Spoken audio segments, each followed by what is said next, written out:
be screwed. Feel my own adrenaline, yeah, I do just what I do, and I hope you let me in, yeah.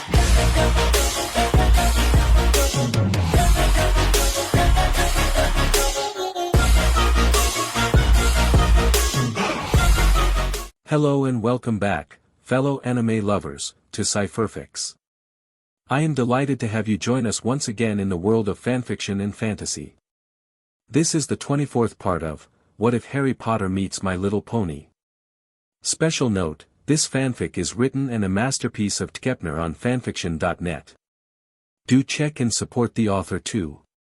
Now smash the like, share and subscribe button for more. Also press the bell icon so that you never miss such great parts. Thanks for the introduction. Now let's dive into the world. Harry was amazed at the items he saw in the Fix-It shop.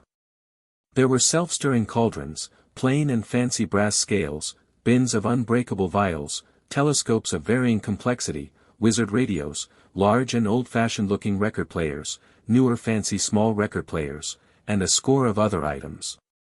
And all of them were at what looked like reasonable prices.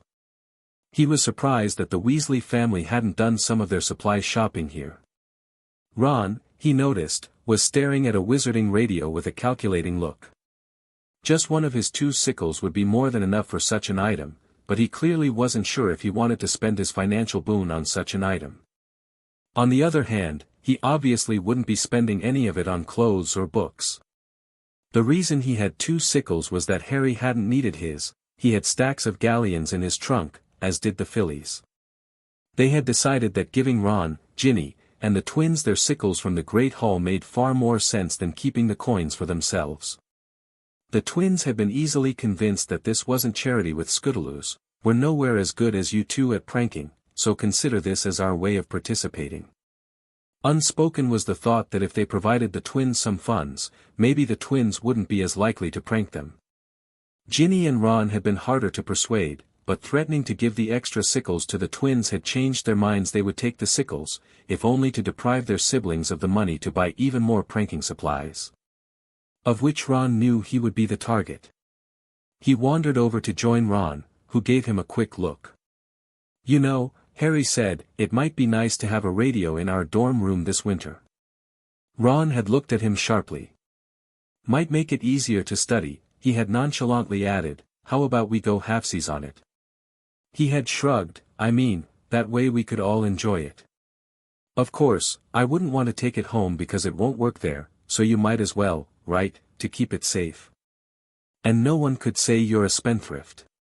Ron had slowly nodded, and turned to examine the radios a bit more carefully. The redhead was just putting their radio, now shrunken, in his pocket when Dean said, Hey, what's that, and pointed outside, up into the air. The others all made their way to the front of the shop to Dean and looked up at the distinctly pinkish tinge the sky had acquired. The fillies gasped. They recognized that particular hue. The fillies exchanged looks. Sweetie Belle said, Shining armor. I'd think so, but he ain't here is he, said Apple Bloom. Well, Twilight might have gotten him to come with today, Harry suggested. They heard Professor McGonagall's voice very loudly proclaim, all prefects report in at the post office. Come on, something's up.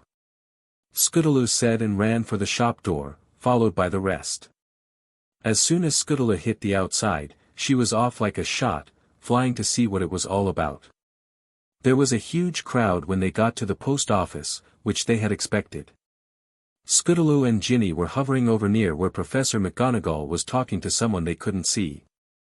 Harry and the other 2 fillies followed in Percy's footsteps as he forged a path through the students gathered there, saying, Make way. I'm a prefect. What they didn't expect to see was that shining armor was really there, standing beside Professor McGonagall, as his pony self. Before they could say anything, though, Professor McGonagall said, All prefects, we need an immediate headcount. Make sure that all students are here in Hogsmeade. Harry and the fillies exchanged worried looks. Something had clearly gone wrong in the Chamber of Secrets. He hoped Twilight and the other Mares were okay. Using storefronts and nearby buildings as meeting points, the next few minutes were bedlam as the students gathered into their houses, and then separated into their years. Scootaloo and Ginny reluctantly transformed back to a people, at Percy's insistence. "But what about the Flu connections?" asked Sweetie Belle. "Couldn't someone have used them to go somewhere else?" Harry and the other close Gryffindor Furs ties just shrugged. However, Percy happened to overhear them. He said, "The shopkeepers and homeowners are keeping a sharp eye on who is using the Flus. The headmaster had the house elves warn the villagers this morning while we were still at breakfast. Students were not to have access to them for any reason. And each one has a house elf hiding and watching it to thwart any sneaky attempts." And then he explained what house elves were to the Gryffindors who didn't know about them. Hermione, Harry, and the Fillies were not happy to learn of the slavery in which the creatures were held. Harry expected words to be said by Twilight when she learned of it. To help search the village for stragglers, Professor McGonagall called in the assistance of the house elves. Their abrupt appearance startled many of the Muggle-born and half-BLD students. It took only 15 minutes to verify that all the Hogwarts students were present and accounted for. Professor Quirrell scowled fiercely, his instructions curt, and his stuttering was oddly under control. He may have sounded like a joke in the classroom, but out here he was decisively in control and direct. No meandering sentences, just short curt orders issued in a no-nonsense, "you will not disobey," tone. Fortunately, it was still early enough that none of the students had started to explore the farther reaches of the quaint little village, which would have put them outside the shield Prince's shining armor had erected. By the time the counting was done, word had spread that the Chamber of Secrets had been found, that there had been a monster in the chamber, that the monster had somehow escaped the headmaster, and that it was now suspected to be in the Forbidden Forest. Hence the transparent pink dome over the village. While that had been going on, the professors had been gathered and brought up to date. Harry noticed that Professor Quirrell now seemed to vacillate between being angry, frightened, upset, and frustrated. He was most certainly frustrated when he discovered that the shield put up by Prince's shining armor prevented anyone from physically entering or leaving the village. Or operating. Some of the older students did have their licenses already, after all. With that bit of excitement settled, the students scattered once more and returned to deciding how they were going to spend their remaining bounty of nuts.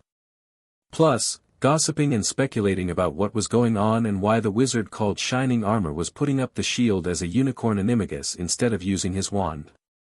Dumbledore found himself carefully studying the animagus ahead of them as she ran down the tunnel. Princess Luna was ably demonstrating that he had drastically underestimated the Atlanteans. The battle in the chamber had been enormously illuminating. The ponies had physically attacked the basilisk instead of using magic. When those tactics had proved ineffective, the princesses had hit the basilisk with powerful fire beams as they hovered in midair. Unlike fiend fire, which required great skill to keep it from attacking its caster and staying on target, or incendio, which was a rather weak flame, those beams had been intense, powerful, and easily manipulated. The snake's inherent magic resistance had rendered the fire beams ineffective, naturally, but, then, neither were wizard spells very effective against such an armored beast. It would have taken several dozen experts to kill the creature using their normal spells. And there would have been many injuries, or even deaths. The beast's only weak spot was its mouth, and the snake would have quickly learned to keep its mouth closed except at the very last second of an attack. And the pink pony had used Princess Twilight as an instrument of magic that had shocked him to his core. He had never heard of such a thing in all his research into magic. It shouldn't be possible to use another wizard or witch as a magical weapon. But he had seen it. Perhaps it was that their wand was their horn that allowed such a thing. That none of the Atlanteans had tried magic first, except for Prince Armor's shield spell, was distressing.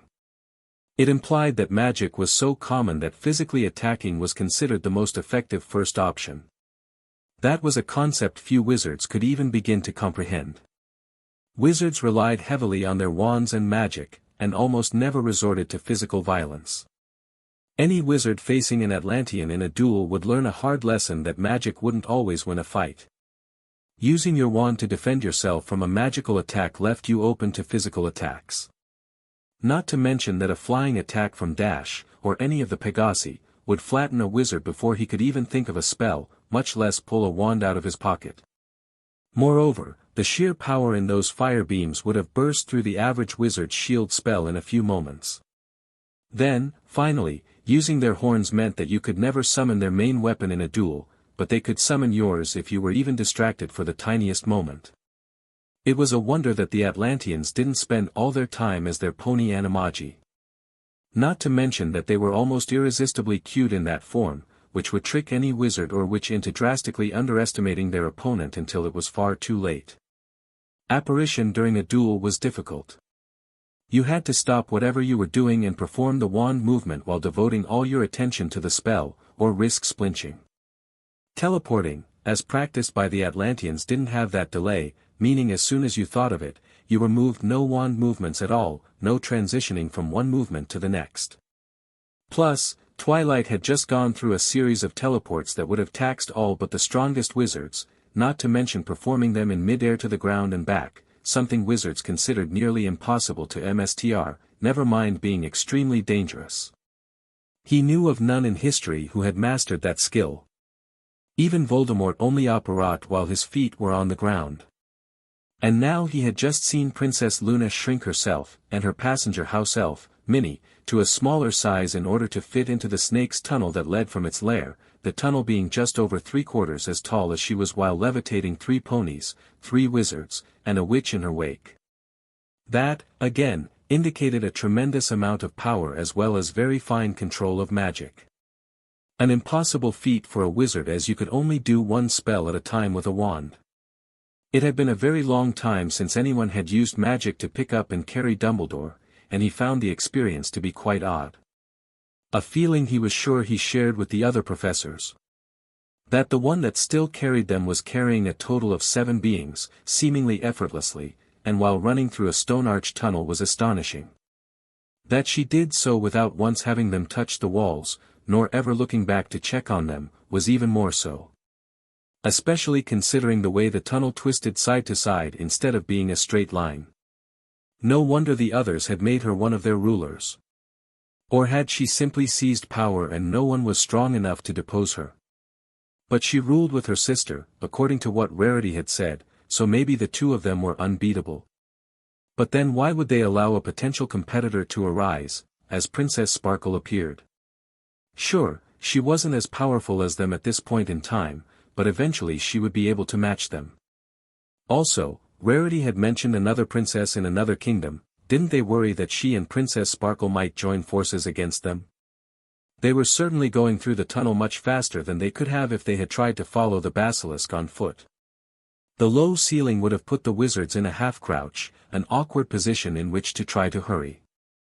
And the gravel underfoot would have made their running all that more treacherous. Luna was lighting the tunnel before them with her horn, giving them some light to see ahead. He had no doubt that if this tunnel was long enough, they would catch the snake. Although what they would do then was questionable. The low-ceiling tunnel didn't provide much in the way of maneuvering room, did it now? And then there was her attitude. She seemed to be enjoying herself. She had clearly hoped that the basilisk would put up a fight. She had not been slow to start once the decision had been made by the basilisk. Her delight at being the first to draw BLD was troubling, but she plainly took no pleasure in causing pain. It was only in the execution of her strategies. That she had turned to the other princess for instructions when she clearly was the more experienced leader had surprised him greatly. Especially because Princess Sparkle obviously considered the other to be her superior and had appeared just as surprised as himself. That Princess Luna was using this incident as a teaching moment was evident, now that he considered things. But why? Did they not consider her and this other alicorn a threat? The Atlanteans had implied that their ruling princesses were immortal, or, at the least, extremely long-lived. Did that mean Princess Sparkle was equally long-lived? Harry had said she only recently became a princess, so maybe not. Maybe they didn't consider her a threat because she wasn't immortal. He shook his head. He had to concentrate on what they were doing now. A distraction now, no matter how intriguing, could get one of them grievously injured or killed. He saw that the tunnel in front of them seemed clearer than before. They must be approaching the exit, he decided. He could see that the tunnel had a gentle slope upwards, now. Princess Luna slowed to a walk and gently set them all on the tunnel floor.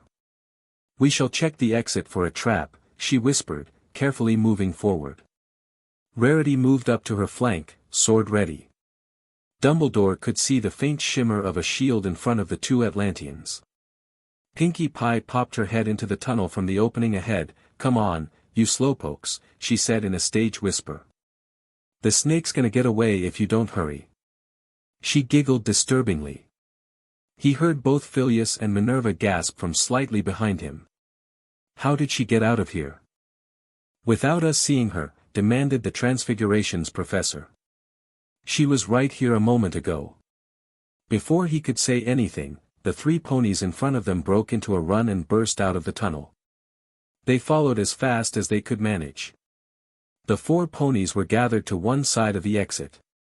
Dumbledore took a look around.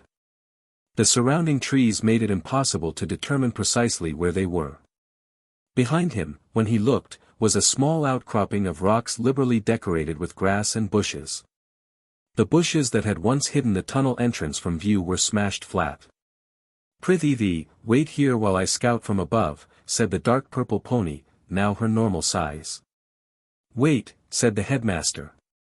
He held up his wand balanced on his finger and concentrated. He cast the owlmail spell with the basilisk as the addressee. His wand spun, then stopped. "The basilisk is that way," he pointed in the direction indicated by his wand. Princess Luna launched herself into the air and started flying after the King of Snakes. Once more they were all in the grip of magic as she dragged them behind her. Dumbledore found himself brought up to beside her so she could keep an eye on his wand. It was a short flight, but it was long enough to show the headmaster where they were. They were a mile, maybe a mile and a half, from the castle, due east, and on the opposite side of the lake from the village. The students and residents of Hogsmeade were safe, for the moment. For some reason, the snake was headed back towards the school. There seemed to be a large grey area in between them, a collection of dead trees. He would have to have Hagrid check that out later to make sure there wasn't a problem. Halfway to the grey area, Dumbledore's wand suddenly pointed down. "Huzzah!" cried the princess, letting loose another blast of magic and playing it back and forth for a moment directly below them. Dumbledore felt her magic holding him vibrate while she did that. Was she casting multiple magics simultaneously? Or just switching between them at a high rate of speed? Either was an accomplishment he had never heard of a wizard achieving. The trees were rapidly reduced to smoke and ash, and left a portion of the snake exposed. The snake quickly disappeared into the trees. She coasted down to the clearing she had created and released everyone. She glanced over her shoulder at the house elf. "Tell Twilight and Rainbow Dash where we are." Minnie popped away immediately. Just as Princess Luna turned back to them, Twilight appeared at above her, coasting with both house elves on her back. Minnie again popped away. The wait was a bit longer, but Dash came zooming in from the north with both house elves. Twilight and Dash quickly landed. "Twilight and I shall retrieve the basilisk," Princess Luna said. She grinned gleefully. "Now that we're in the open and away from the school, I don't have to hold back." She danced merrily on her hooves, then launched herself after the snake at a full gallop, Minnie clinging to her mane, terrified. Twilight followed in the other princess' wake.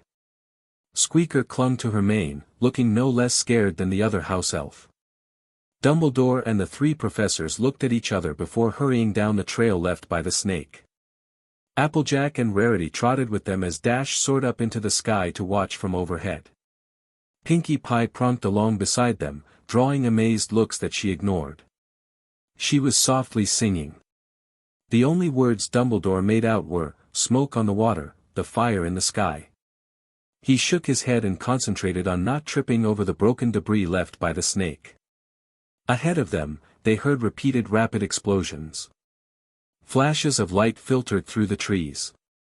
Dumbledore could see smoke overhead through the tree canopy. He could feel the ground shaking under his feet.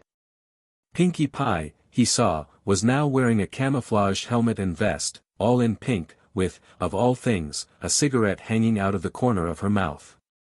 And was that a 3-day-old dark beard on her muzzle? Did ponies have beards? Did mares have beards? Had he breathed in something in the chamber and was now hallucinating? The explosions and flashes continued.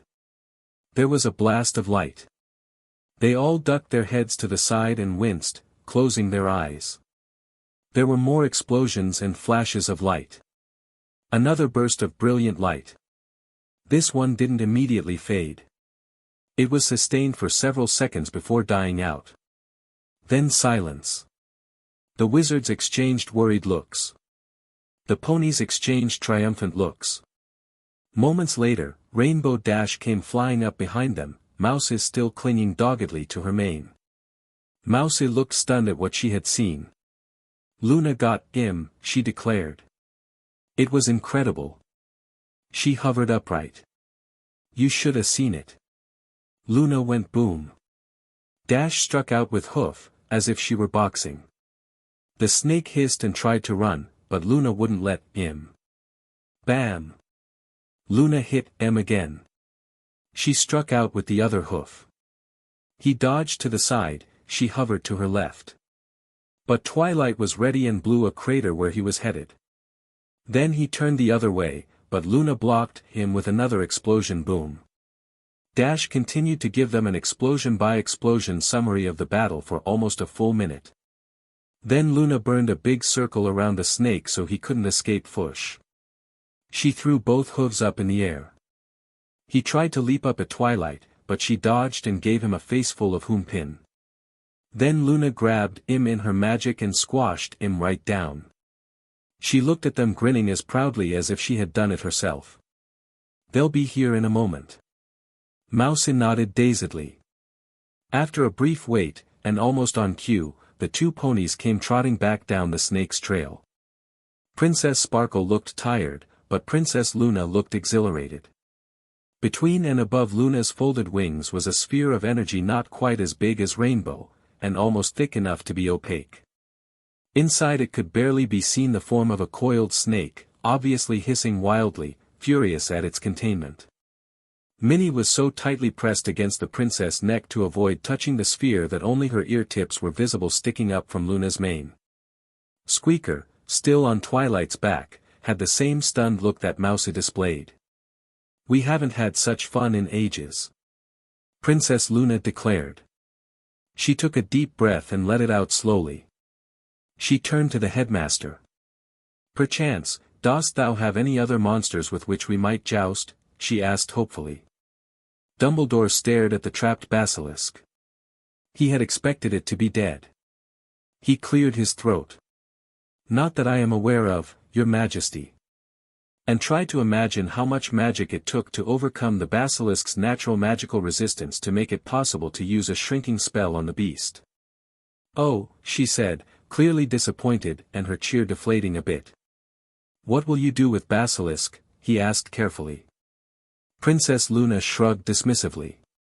Place it in Tartarus with the other dangerous monsters.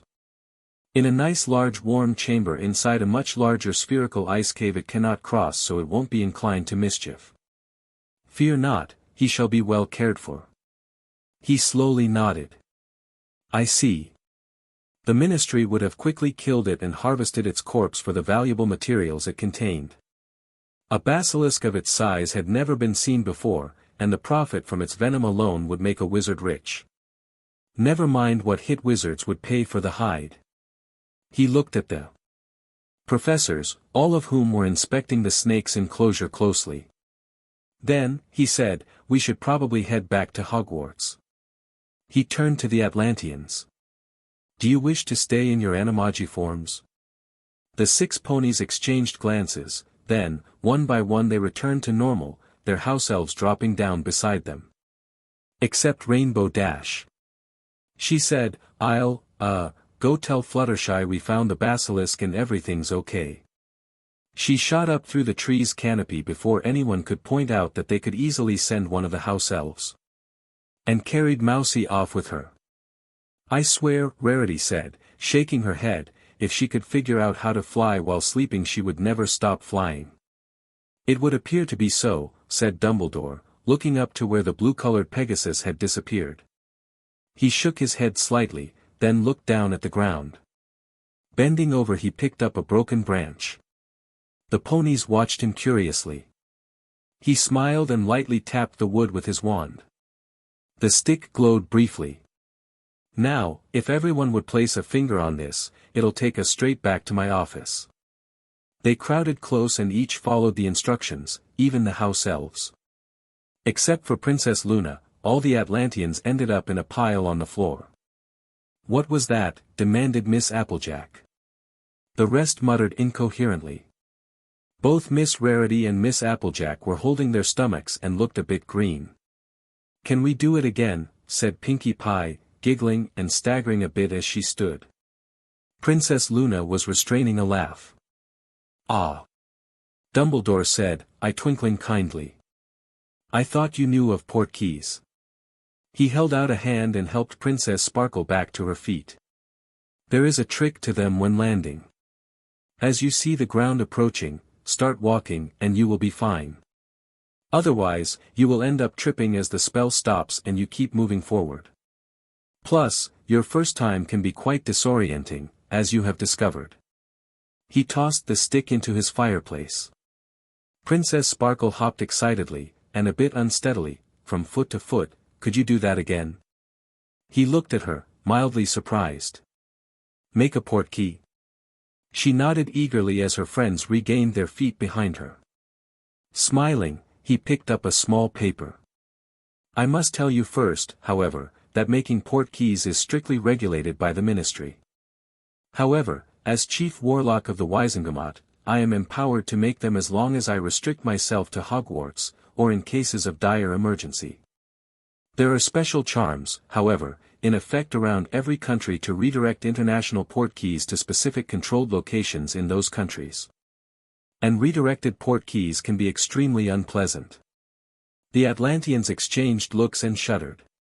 There are several variations to the portkey charm, Albus lectured. You can set it to activate at a specific time. You can make it activate when touched. You can make it activate only to a specific person. You can make it respond to a verbal command. And, you can combine these. Princess Sparkle nodded eagerly, and Princess Luna watched curiously. In operation, it is quite similar to apparition. First, you determine the destination and it has to be somewhere you are familiar with and then decide which activation triggers you want. Then, keeping all that in mind, you tap an object with your wand and say, Portus. He illustrated by tapping his wand on a blank sheet of paper on his desk. He handed the sheet to Princess Sparkle. This will take you directly to the Hogwarts front gates and then back here when you say, front gates and office, respectively. It will work only once for each of those. And only for you. She took the paper gingerly, staring at it, her lips moving as she read the charm. You may use that to go to Hogsmeade and retrieve your companions. He smiled again as she looked up at him. If you could be so kind as to return with Professor McGonagall, I would appreciate it. He turned to Princess Luna. I would suggest you go with her to Hogsmeade so you can teleport home with your prize. He looked up at the sphere hovering over her left shoulder. I am not sure that you wouldn't lose it if you tried to take it through the floor. She nodded as she looked at the sphere thoughtfully. The sudden outbreak of explosions and brilliant flashes of light coming from the direction of Hogwarts alarmed the students and residents in Hogsmeade. It didn't take long before there was a large crowd gathered just inside the edge of Shining's Shield, and several yards from the lake, opposite Hogwarts. Naturally, Harry and the fillies were there too. A few students had brought their shrunken brooms with them, and, with Scootaloo and Ginny, were able to get high enough under Shining's shield spell to see that the explosions were not in the school. Or even near it. Which was a great relief to the observers, especially the professors. That great plumes of smoke were coming from the forbidden forest kept their attention, and rumors sprouted faster than the explosions. "Wow," breathed Harry, seeing the entire castle limned in a bright light, followed 5 seconds later by an explosion. "I bet Princess Luna is here. Twilight almost never goes all out like that." Ron and Neville looked at him, and then at the ongoing distant battle. Harry," asked Neville tentatively, "just how big is this basilisk snake supposed to be?" 60 feet, he replied distractedly. "Maybe a bit more," added Scootaloo, hovering over their heads, watching the flashes intently after telling everyone what she had seen. "Yeah," agreed Sweetie Belle. "Twilight said she thought it could be as much as 70, based on how big its eyes were in Myrtle's memory of her death. And that was 48 years ago, so it could be bigger for all we know," finished Apple Bloom.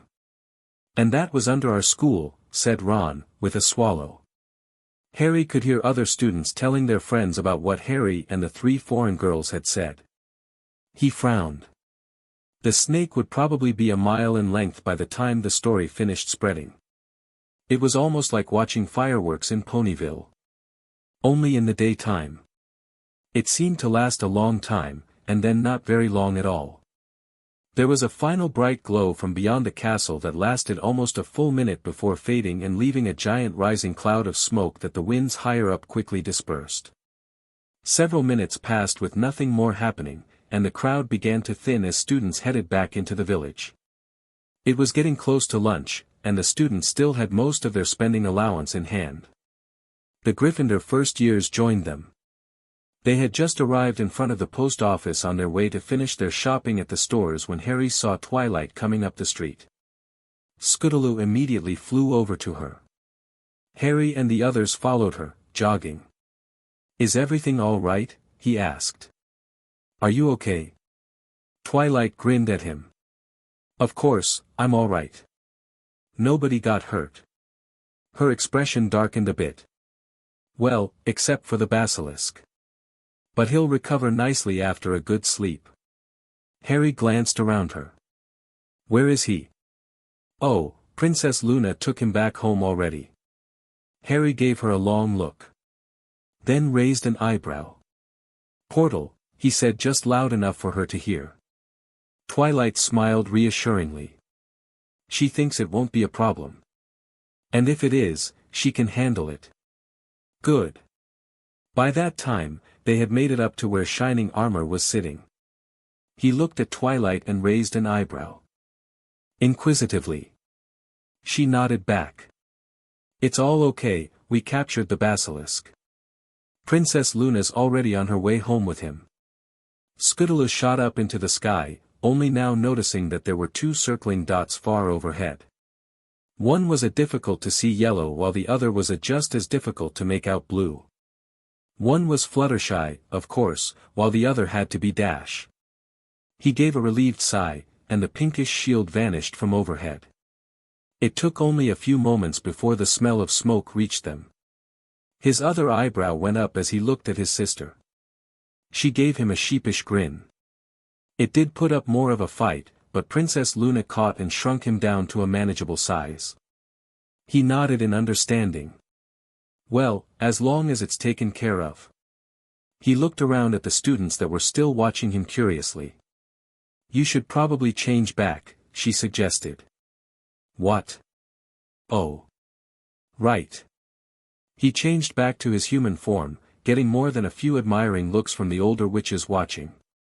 And few wizards. Professor McGonagall had stayed with Shining Armor to make sure he wasn't bothered while maintaining the shield. She appeared quite relieved to hear that everything had been settled without any loss of life. Twilight turned to her.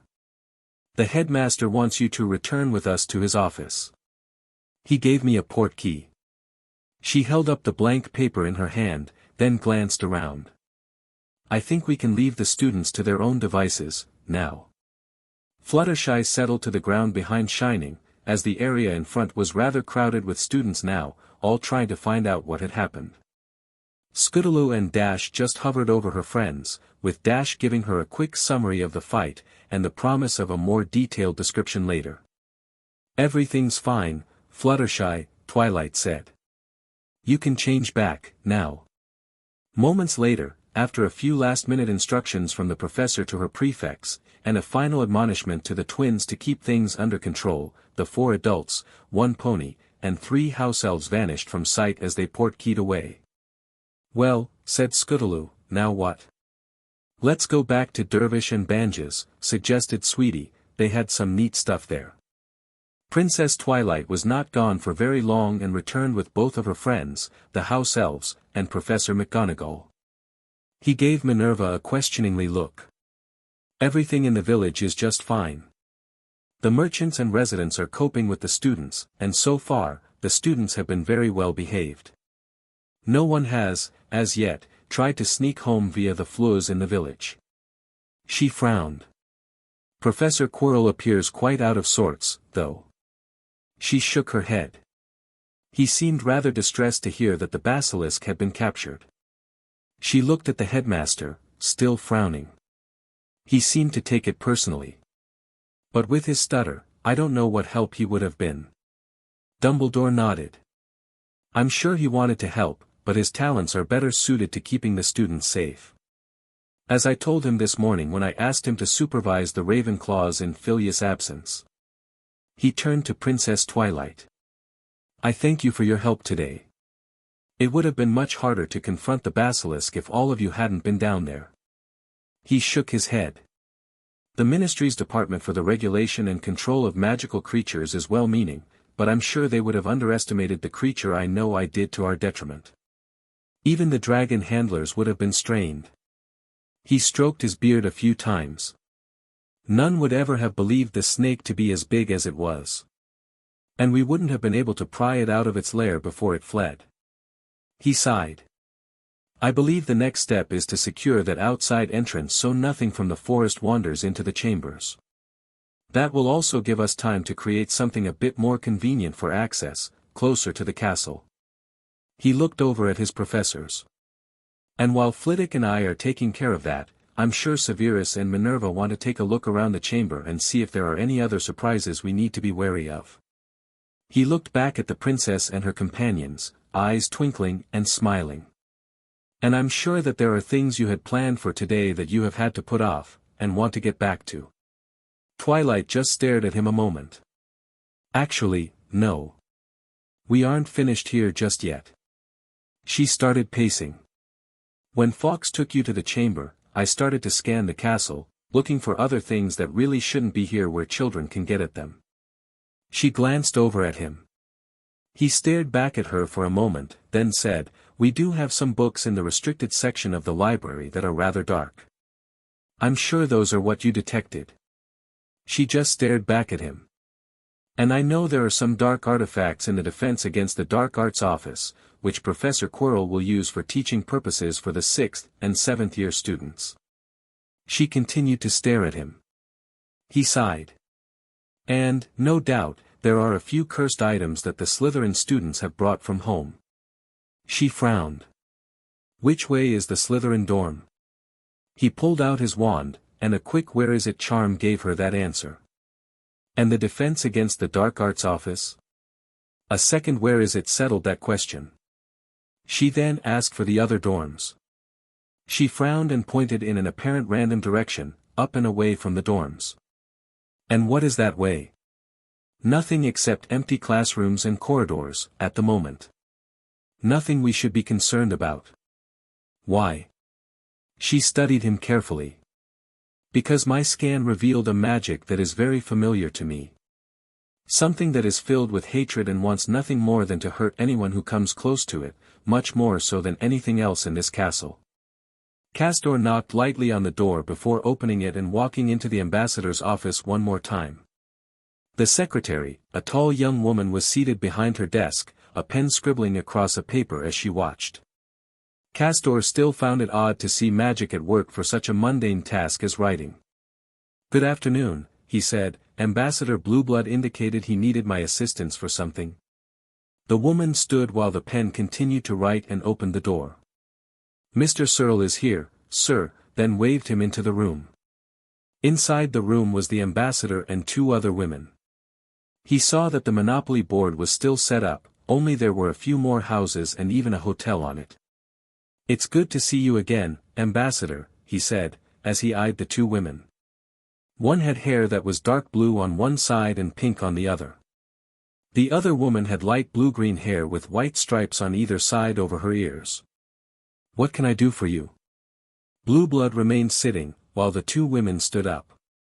"Agent Sweetie Drops, Agent Lyra Heartstrings, this is Warrant Officer First Class Castor Searles." "Castor, this is Agent Sweetie Drops." The woman with the dark blue and pink hair stepped forward and he shook her hand. "And this is Agent Lyra Heartstrings." They also shook hands.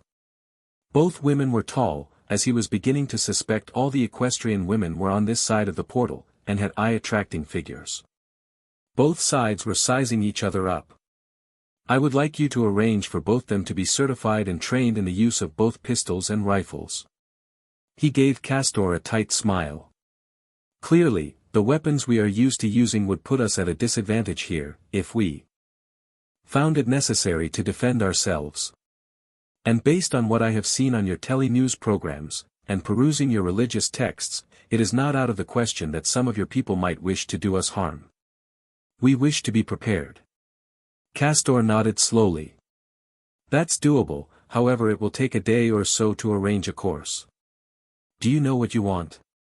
I mean, do you want a course that exclusively focuses on pistols?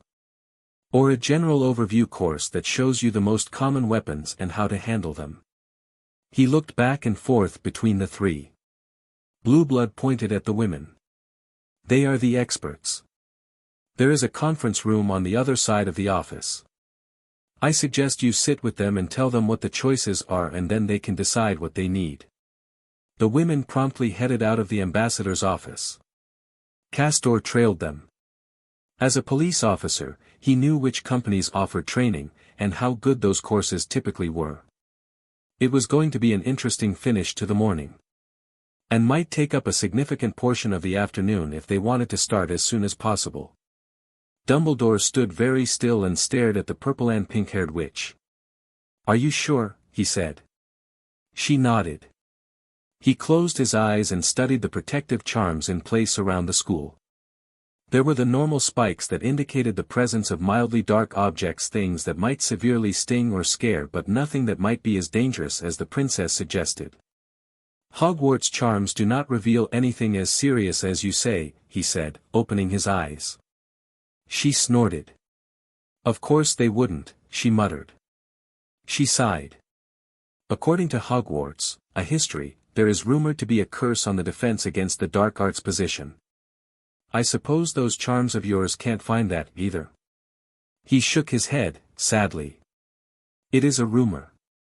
No one knows if it is true, but we haven't been able to keep a professor in the DADA position for more than a year in decades." She sighed. "Once is an accident, twice is a coincidence, 3 times is malicious intent," she said softly. "This has been happening for 34 years. I think we can safely rule out the first 2 options." She looked down for a moment, then back up at him. "I think Hogwarts charms need to be thoroughly examined and revamped." He nodded and stroked his beard, eyes twinkling. "That is probably so, but not something we can undertake at this moment." She stared at him. "In the short time I have known you, you are always so confident. Yet you are also so frequently wrong." His smile faltered a little bit. Minerva, once more, looked as if she were about to object, but she remained silent. He spread his arms and said deprecatingly, "I am only a man, I do make mistakes. I am perfectly willing to admit so." Although, he had to admit to himself, he rarely did so. Minerva gave him a scandalized look. Princess Sparkle looked around the room. "Nonetheless, my spells did detect something." She paused a bit, thinking. "You do what you need to do regarding the chamber, the girls and I will search for this non-existent object." She turned and headed for the door with the others turning to follow her. "No," he said quietly, "I believe I will go with you. I would like to see what it is that you have found that the Hogwarts charms did not." He turned to the other professors. "Would you like to join us?" They all quickly agreed. They would soon find out whether he or the princess was correct. It wasn't that far of a hike through the castle, but it took some time as Princess Twilight stopped frequently to scan the walls of the castle and make sure they hadn't accidentally passed the object of their search. They walked to the end of a corridor on the 7th floor, which ended crossing another corridor, and she once more recast her spell. She turned right, took a few steps, and then stopped. She cast her spell again, then turned back the way they had just come. A few steps later, she stood in front of a blank wall. Opposite that blank space was a tapestry of wizard teaching trolls ballet. She looked up and down the corridor. How odd, that in all of the castle I've seen so far, this is the only wall that is completely without doors, windows, decorations, paintings, statues, or tapestries of any kind. She glanced at the tapestry behind her. She knew that that wall was the side wall to classrooms. "It's here," she stated, hands on her hips and staring at the blank wall. "My spell says it's here." She transformed, once again, into her animagus, and started casting spells. And almost immediately stopped. She sighed. "According to my spell, it's behind this wall. But, also according to my spell, there is nothing behind this wall." She walked down the corridor to the hall she had started to explore, and stared for a moment. The hall ran a short distance to the end of the castle. "It's an awfully big space," she said as she came back, "at least 2 of your classrooms deep, to have nothing in it."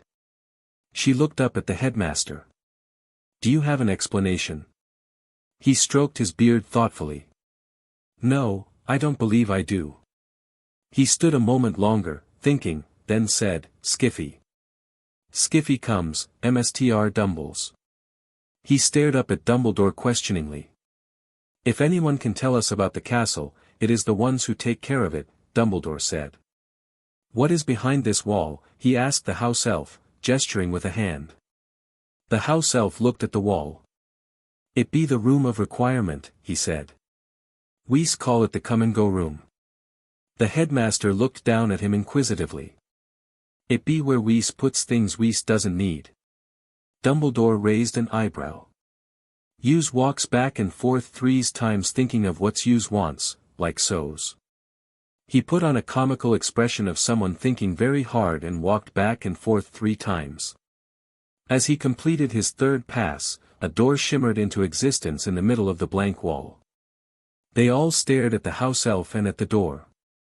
Twilight snorted. "I wonder what else the house elves know about Hogwarts that no one has ever asked them," she asked rhetorically, giving the headmaster a scornful look. "Perhaps you should take the time to ask your servants to show you all of the castle's secrets." She raised her left eyebrow inquisitively. She took a step forward and used her magic to open the door. She went inside, followed quickly by the rest.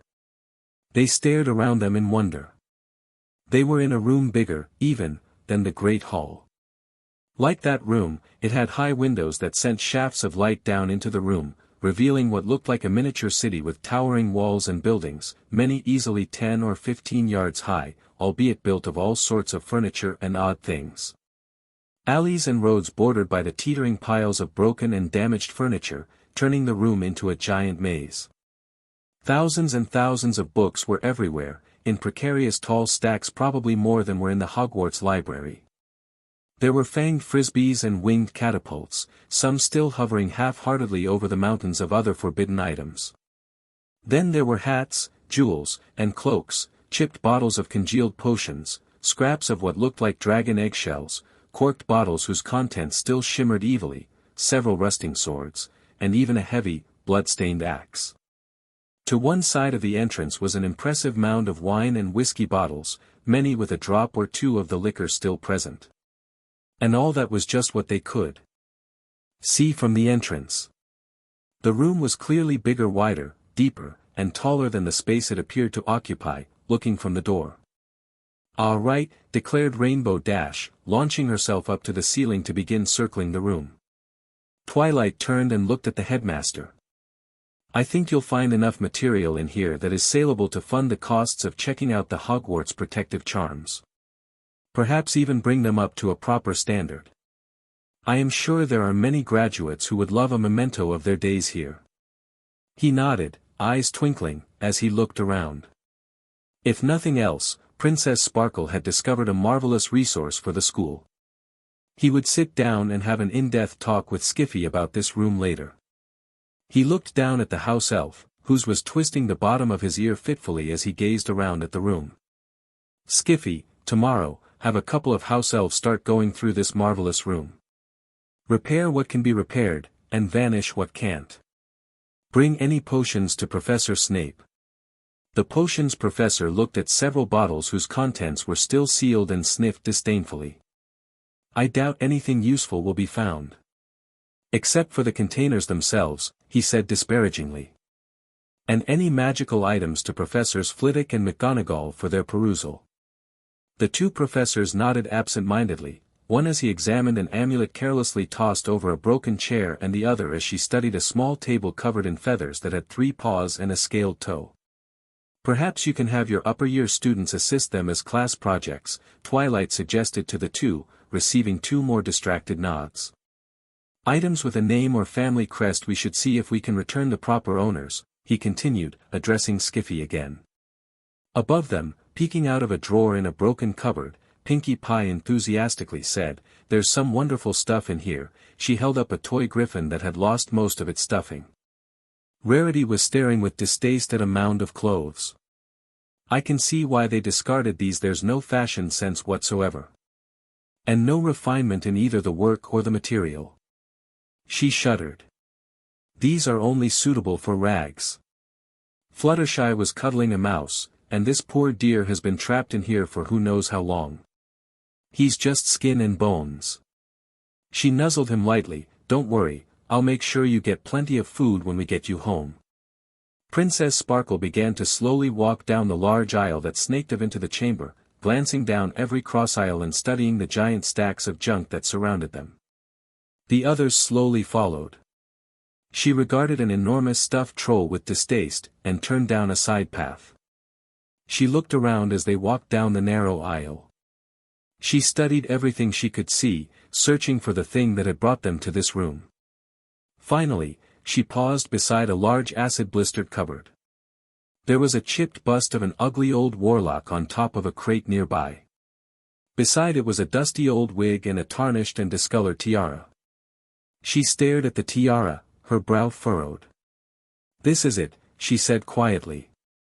Flitwick looked over from examining a splintered cane with a brass handle that had attracted his attention, and gasped loudly. Dumbledore was already studying the ancient artifact. Lying negligently on the waist-tall crate was a delicate-looking circlet made of several twinning silver wires holding moonstones and diamonds above a wider silver ribbon.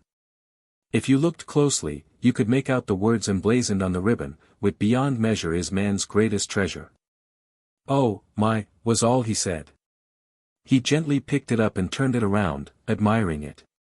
"The lost tiara of Rowena Ravenclaw, I would wager," he added almost breathlessly. Phileas had moved up beside him, as had Minerva. Severus stood nearby, arms crossed and watching quietly with narrowed suspicious eyes. Dumbledore lifted it up and started to put it on his head when it was rudely yanked from his grasp. Princess Sparkle hovered above him, her wings flapping lazily, the circlet dangling from one foreleg. "I think," she said evenly, one eyebrow raised, "that perhaps you should check this lost tiara for harmful spells, first. It is, after all, cursed with hateful magic." At his surprised look, she added, "Or we wouldn't be here, now, would we?" The wizards and witch gasped again. This time because of the charm Professor Flitwick had just cast on the tiara. The tiara glowed almost black, and an almost palpable feeling of evil seemed to come from it, now, as well. He cast another spell, then said, "It has a powerful compulsion charm on it to trick whomever holds it into wearing it." Twilight sighed. "And I suppose it is impossible to destroy." Her horn began to glow. "You can't trust her," a voice said softly in Dumbledore's ear. "She wants the tiara for herself. You should take it from her for safekeeping. You need to study it, there is much you could learn from it." Do it for the good of all. Dumbledore glanced around to see who had spoken. Everyone was staring fixedly at the tiara. Seize it, before the sibilant voice continued. Before he could say anything, however, Twilight tossed the tiara up into the air and a purple sphere of magic appeared around it. The voice cut off. He shook his head, noticing that several others were doing the same. Princess Sparkle was staring intently at the trapped tiara. Yes, this is just like I remember, only much, much more powerful, with powerful spells to protect it. She slowly dropped down to the floor, hovering the purple sphere at the same place above her. She looked up at the headmaster. It is part of a soul. She shuddered as the wizards and witch gasped.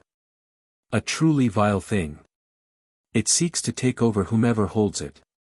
The spells attached to it make it extremely difficult to resist. She sighed. I realize this is a treasure, but it is far too dangerous to leave intact. Not with the spells that have been cast upon it. It would only be a matter of time before someone succumbed to its call and ended up a SLV to the hateful soul fragment inside. It must be destroyed. Or it will cause much destruction. Sir Walker stared at the photos now splayed out across his desk. It was frustrating. They showed that something had happened in the Scottish Highlands, but what? The seismic trace to one side showed several repeated ground disturbances, which the scientists thought were earthquakes not that uncommon for the area. As standard operating procedure, high-altitude surveillance planes had taken a look to ascertain if there was any surface damage, and possibly narrow down the location of the fault line that had triggered the quakes. To his surprise, they clearly showed an oblong burn patch almost 40 meters across and 60 meters long. Not far away was another burnt area, roughly 10 meters in diameter. His first thought was an explosion.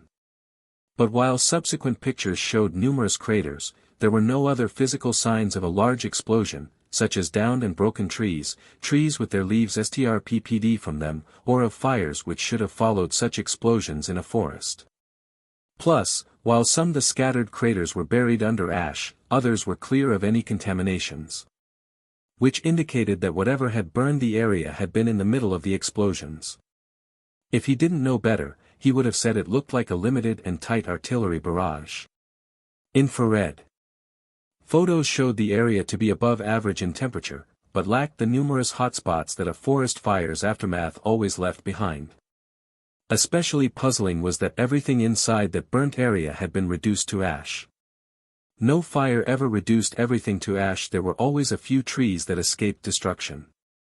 Plus, trees and bushes just centimeters from the burnt area were just as green as the trees kilometers away. The edges weren't browned by heat. It was almost like a laser had cut the edges.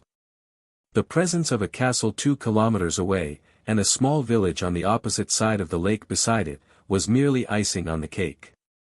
It was supposed to be a nearly inaccessible uninhabited valley, but it was clearly neither. Except, there were no roads leading in or out of the valley. The train track was the only way in or out, yet a check of the train schedules for the area showed no signs that that spur had ever been used. But the tracks had been used or the trees would have overgrown them long ago. Someone was keeping them clear. He leaned back in his chair, thinking. He swept the photos and trace into their folder and set it aside. Harry Potter, the boy who had triggered the mess with the portal, was supposed to attending an exclusive secluded school in the Scottish Highlands. A school he could not find any traces of, although there were references in various documents to an exclusive school in the Scottish Highlands. Nothing, however, that gave an address or actually said where the school was. Was there a connection? Was this it? Had the equestrians tried to open a portal up there and something had gone wrong? He would discuss this with Castor at their next meeting. In the meantime, he would order a continued surveillance of the area, just in case. And put 3 Harriers on station. Seeing if he could get the Yanks to let loose a few pictures from their satellites would be prudent. Maybe they had recorded something when whatever had happened had happened. He walked to his bookcase for the book on active and deactivated military bases to search for the closest base to this mysterious valley. He made a mental note to call Field Marshal Chapel about moving an additional company of soldiers, and several flights of attack choppers to it, if necessary. The twins led the Gryffindor first years down the side street toward a dirty, dingy, grungy-looking place. Harry had no problem labeling it as a dump. Unlike the Shrieking Shack, though, the walls on this place were solid and straight, and the single bay window unbroken. Not that you could see anything through it because of the dirt. It was a small pub. A rusty bracket held a battered wooden sign over the door, with a picture upon it of a wild boar's severed head leaking blood onto the white cloth around it. The sign creaked in the wind. The Frnds halted uncertainly outside the door. Normally, none of them would ever have come close to the place, warned off by its appearance as an unsafe, unsavory, and possibly dangerous place for anyone their age.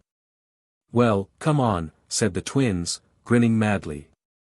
Percy looked furious, but didn't object. Apparently, while he disapproved of the place, it wasn't on the forbidden list. Harry and the fillies followed the twins inside. The hog's head made the leaky cauldron appear downright clean, comfy, and welcoming. It was a small, dark, dingy, dirty room that smelled strongly of goats. Candles sitting on the rough wooden tables easily outshone the little daylight that could make it through the two grime-encrusted bay windows. Harry thought the floor was dirt until he stepped onto it. Then he realized that there was stone beneath what had to be the accumulated filth of centuries. His glasses adjusted to the dimness immediately, and he took a look around. In the corner beside the lightly burning fireplace sat a witch, or maybe a wizard. Harry couldn't tell gender from the thick, black veil that fell to their toes. He could just see the tip of their nose because it caused the veil to protrude slightly. The only customer at the bar had his, or her. Harry again couldn't tell gender from the clothes being worn, head wrapped in dirty gray bandages, though they still managed to gulp a glass of some smoking, fiery substance through a slit over their mouth. Finally, there were two wizards talking in strong Yorkshire accents at a table by one of the windows. Their robes' hoods hid their faces. Apparently, keeping your face hidden was a requirement in the Hog's Head. The barman glared at them out of a back room. He was tall and thin, a grumpy-looking old man with a great deal of long grey hair and beard. He looked vaguely familiar to Harry.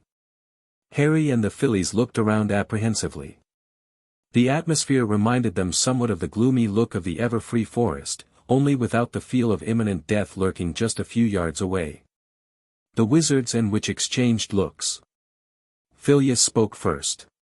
"Did you hear a voice telling you that you should take it, that only you were suited to decipher its secrets? That only you could comprehend what it could teach you? Along with the longing to put it on, to see just what you could do while wearing it?" The others reluctantly nodded. He sighed and looked up at Dumbledore. "I fear she is right. If even we have difficulty resisting it, I can see it falling into the hands of someone else, someone with a weaker will. Someone who will realize it is the famous Rowena Ravenclaw tiara, and put it on. Like you, Albus, they'll be blinded by its potential and won't think to check for curses." He shook his head sadly. "They will think it must be safe, because, after all, Rowena Ravenclaw would never curse her greatest achievement. If we lock it away, someone, someday, will find it. And put it on. And that might be why your castle spells never found the evil in it. It was masked by being a Founder's artifact," Princess Twilight said quietly. They retreated to a nearby empty classroom, the storeroom being far too flammable to attempt any resolutions in there. "Should I take care of it?" asked the princess, gazing at the wizards. "No," said Dumbledore, reluctantly, "allow me." "You're making a mistake," came the voice, again. "You'll be destroying a priceless treasure." He drew his wand and pointed it at the circlet. "Please," came the voice of his sister, "don't, you'll kill me." He stopped and stared at the tiara. "Albus, it is me, Ariana." "Ariana," he said in a whisper. "Albus," came the distant voice of Minerva. Suddenly, there was a flash of light, a blasting curse flew past Dumbledore's shoulder. It hit the tiara, and bounced. Dumbledore ducked as the curse flew straight at him. There was an explosion from behind. When he looked, he saw the door to the classroom in pieces in the corridor. Pinkie Pie, Applejack, Fluttershy, and Rainbow Dash quickly retreated to outside the room. This was a battle in which they could play no part. An hour later, the tiara was lying on the floor in a corner of the room, glowing red-hot. Scorch makes across the floor where they had tried to blast and melt it. It was still intact. They had not escaped unscathed, with various cuts, bruises, and mild burns afflicting all of them. Most of the damage they had suffered was from dodging the reflections of their own attacks or showers of splintered rock from the room's walls. Only Prince Armor's quick shielding had protected them from worse. Rowena's circlet had fared far better in this exchange than they had. Dumbledore shuddered at the visions it had cast at him. It was only because there were 6 of them hurling spells at it that had allowed them to continue. While most of its attention was on one, the others could strike at it a round-robin of assaults. That had accomplished nothing except to tire them and wear at their determination to continue. Dumbledore stroked his beard and reflected on what they had learned. The tiara was well nigh impossible to destroy. It attacked viciously, with considerable power, any who were close to it, especially whomever was currently trying to destroy it. And while those attacks were limited to mind magics, it had been capable of reflecting part of whatever physical attacks had been thrown at it extremely effectively. And it learned from its mistakes. Trying the same thing a second time at a higher level was always a painful lesson in abandoning that approach. While he had been reluctant to destroy it, at first, he now knew they had no choice. There are only 2 things left that I can think of that could possibly destroy this, he said thoughtfully. The first is Fiendfire, and I am reluctant to use that for obvious reasons. Too difficult to control, said Princess Twilight. He nodded, agreeing, and the other might be basilisk poison. It can destroy almost anything. He smiled. And I know where I can get a sample of that. He disappeared with mild POP. A minute later he reappeared with another POP. He was holding one of the basilisk's broken fangs in a glass jar that was hissing as the fang slowly ate through the bottom of it. Everyone out, he commanded, and they quickly obeyed, crowding around the edges of the classroom doorway. As soon as they were all outside the classroom, including himself, Dumbledore used his wand to flick the fang across the room and slam it, venom-soaked point first, into the tiara. "No," came Ariana's panicked voice from the ghost-like form floating over the circlet. "Please, Albus, don't. You're killing me. Stop." He held it there, tears dripping down his face, as the venom leaked out of the fang and soaked into the circlet.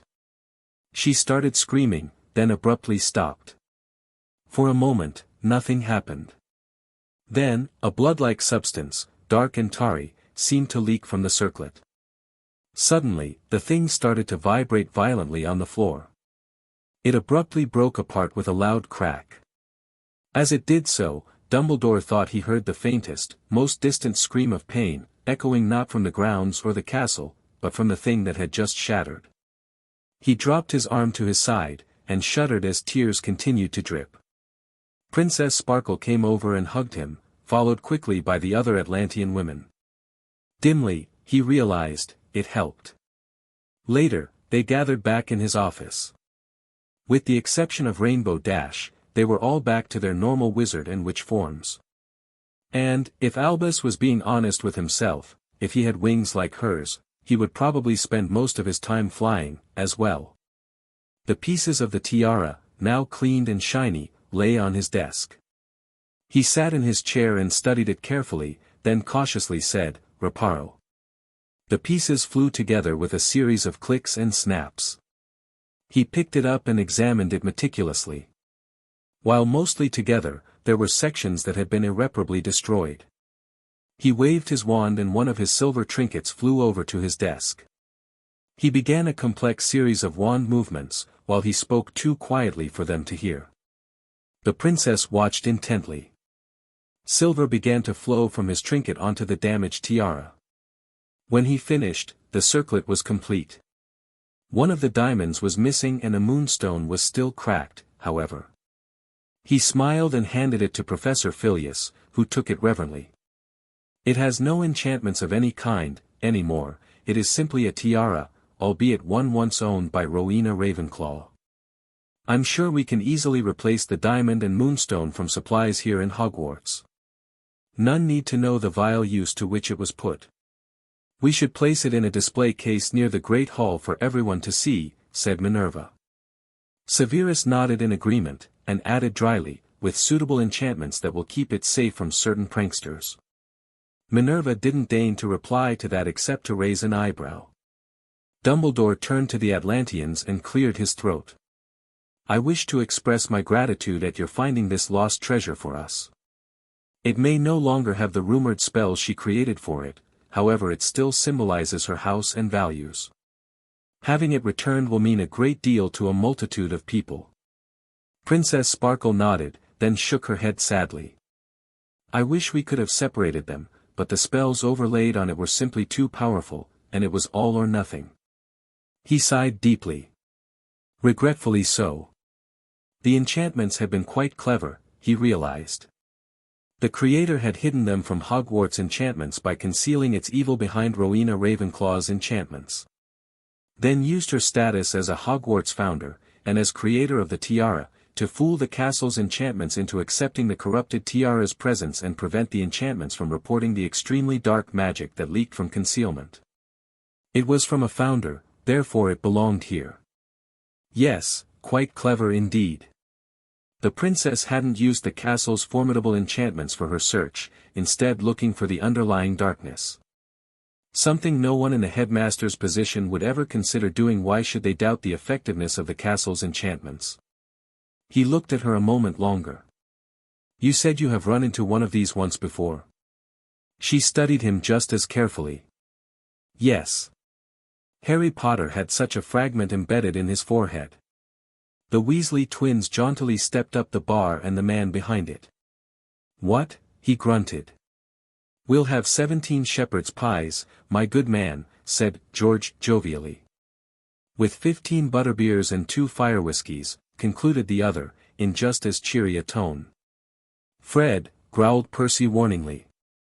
After a quick look at his older brother, the second twin sighed. Never mind the fire whiskies, make it 17 butterbeers total. The barman glared at him, then rolled his eyes. He threw down his rag irritably as though he had been interrupted in something very important, then pulled his wand out. A stream of very dusty, very dirty bottles floated up onto the bar. Percy spoke up using what he thought of as his official voice and what the twins called his prissy voice. I believe you've heard that all the lunches ordered by the students are to be billed to Hogwarts. He raised an eyebrow trying to project the image of an adult. Harry thought he looked right ridiculous. The barman looked into a corner behind the bar. Harry looked that way, stood on his tiptoes, and saw a house elf bound tightly in ropes. Yeah, said the barman, I know. Seeing where Harry was staring, he said, somewhat defensively, he were trying to clean me floors. Harry blinked, then started grabbing the bottles on the bar and handing them back to the others. He saw Hermione scourgifying them as she passed them on. The others took the bottles gingerly, as if afraid they might contain something unpleasant. The barman raked his eyes over Harry, hesitating for a moment on his scar. Then he turned away. Harry blinked, startled at the wizard's lack of reaction. It was, he thought, a pleasant change. He and the others retreated and started to select tables to sit at. Hermione pointed her wand at their table and started to scourgify it in there. Chairs. Hey, you, called the barman, pointing at her, none that, now. You'll ruin me and's reputation. Hermione gave him an incredulous look. One of the twins gave the barman a genial smile. Not to worry, my good man, we'll put things to right when we leave. You'll never know we were here. The barman gave him a dark narrow-eyed look, then growled, you'd better. Or you'll bloody well join the house elf. The man in the dirty grey bandages rapped his knuckles on the counter, and another smoking drink was placed before him. You know what? Ron murmured, grinning and looking over at the barman with enthusiasm. We could order anything we liked and I bet that bloke would sell it to us, he wouldn't care. He paused. I've always wanted to try fire whiskey, he whispered. Percy, seated at the next table, had better hearing than Harry had suspected when he cleared his throat. Ron suddenly broke off what he was saying and devoted his attention to opening his butterbeer, his ears reddening bit. Harry looked over at the barman, who appeared to be threatening the house elf. He watched as the house elf scuttled into the back room. "See," said George as he sat down at the table on the other side from Percy, looking at Harry, the Phillies, Ron, Ginny, and Hermione, "I told you we didn't have to worry about waiting in line for lunch." Hermione gave him a look that clearly said she wasn't sure that waiting in line wouldn't have been a better choice. Percy, and many of the other Gryffindors, looked just as unconvinced. As they did in the Ever-Free, Sweetie Belle and Apple Bloom were carefully watching the other patrons and the room in general. Scootaloo, Harry was sure, was intently searching the room for any hidden pots or barrels of sap. Seated as they were at a round table, they could easily watch each other's backs much better than they could in the Ever-Free. Minerva, Severus, and Flitwick were all staggered to hear what had hidden in Harry Potter's famous scar. Dumbledore noted that the others were not surprised in the slightest. He just quietly sighed in resignation. "His scar?" hazarded Minerva, with a hard glare at the headmaster. She clearly remembered his dismissal of her concerns about not healing the scar 10 years ago. And his making light of it by saying, "Even if I could, I wouldn't. Scars can come in handy." Professor Snape was frowning heavily. Dumbledore shifted uncomfortably, favoring his left buttock. He didn't have to be a professor of divination to foresee that he was going to be accumulating a few more hex sores from his deputy in the near future. The Atlantean nodded. "How did you get rid of it?" "We didn't." Minerva gasped. "He still has it?" she asked incredulously, obviously appalled. The princess shook her head. "No," she had a grim look.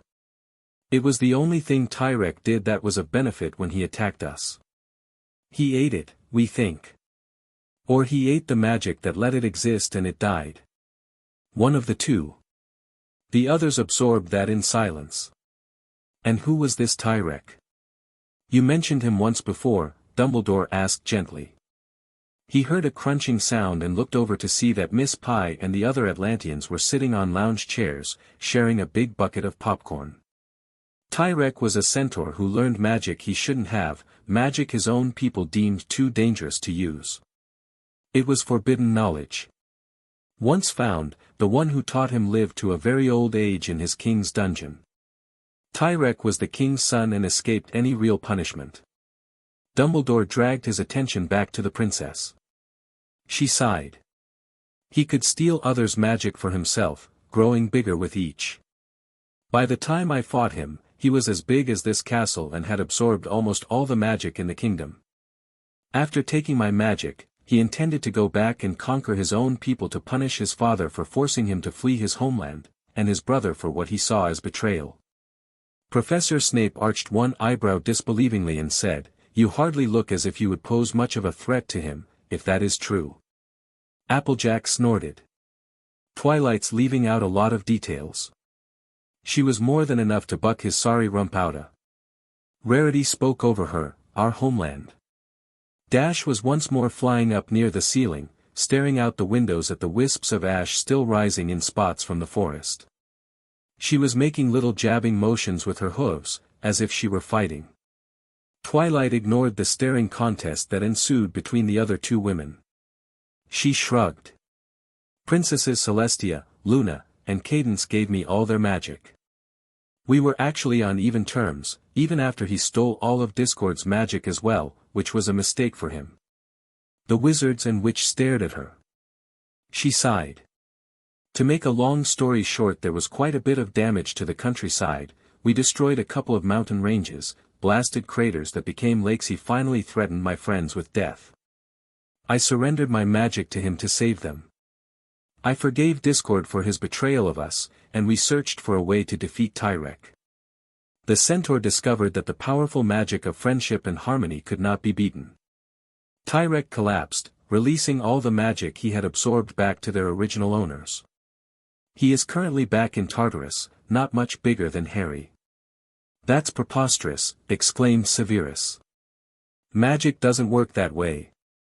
That sounds more like a Muggle cartoon show. He glared at her, insulted that she would try to foist such a ridiculous tale on them as if it were true. Twilight looked at him, her head tilted slightly. It does where we come from. She shrugged. And it doesn't matter whether you believe me or not. What matters is that when Tyrek took Harry Potter's magic, it destroyed or released the soul fragment in Harry Potter's scar. And while his magic came back, the soul fragment did not. She turned back to Dumbledore. But before that happened, I spent most of a year studying Harry Potter, his scar, and the soul fragment stuck to it. I discovered almost immediately that I couldn't remove it without causing him severe pain, or perhaps even killing him. The latter seemed more likely the longer I studied it. It was too firmly entrenched. Fortunately, Harry Potter's magic now, having read the accounts of what you wizards think happened, I know it was his mother's magic held it at bay, it could make no progress. So, I just monitored it carefully every day for any changes. She looked over at her friends, who were sipping at their cider bottles, courtesy, no doubt, of Pinky. I told my friends so they could keep an eye on him when he was with his friends. She looked back at him. I never told him, as it would only have frightened and worried him. I intended to tell him when he was older, but Tyrek took care of the problem for me. When he is mature enough, I will tell him the whole story. But I have always wondered how that came about. Did someone do it deliberately? Or was it a spell gone wrong? She was silent, toying with her lower lip and her teeth for a moment. After reading the stories of what happened the night Harry Potter became an orphan, my conclusion is that when this Voldemort attacked Harry Potter's family and was destroyed, somehow a fragment of his soul became attached to Harry.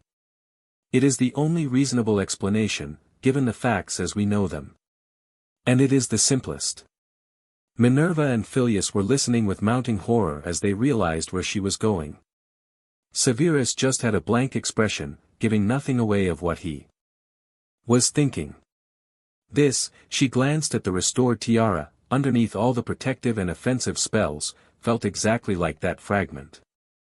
Without anything to fight against, it could store magic as it waited for its victim. Which is why it was so much more powerful than the one in Harry. And why we had so much trouble dealing with it. It has had 10 long years to accumulate a store of magic. She took a deep breath. Harry is fortunate that his fragment lacked those additional spells, or he would no longer have been Harry Potter when he found his way to us. She looked back at Dumbledore and shuddered. Why this Voldemort would have fragmented his soul already, I cannot fathom. But it seems he did. I can't help but wonder why. Dumbledore sank back into his chair and thought, stroking his beard. Did he dare to share his suspicions? Or his conclusions? Harry being rid of what he now knew had been a Horcrux was certainly something that significantly altered all his plans, nebulous as they were. And the existence of this second Horcrux, if it truly did come from the same wizard, was damning in its implications. So much had changed since the Atlanteans had come into England. And they were powerful, extremely powerful. Did he dare to take the chance that the two were not the same wizard? Based on his own observations of the scar and tiara, he had begun to suspect that they were both created by Voldemort. Princess Sparkle's conclusions merely confirmed his suspicions. Albus? Minerva said accusingly, is she correct? So alright folks, that's all for today. Stay tuned for part 25. Do subscribe, like and share for more such videos. Also check out the story and author tkepner on fanfiction.net. Press the bell icon to be notified first on release. See you in the next video. Till then, goodbye.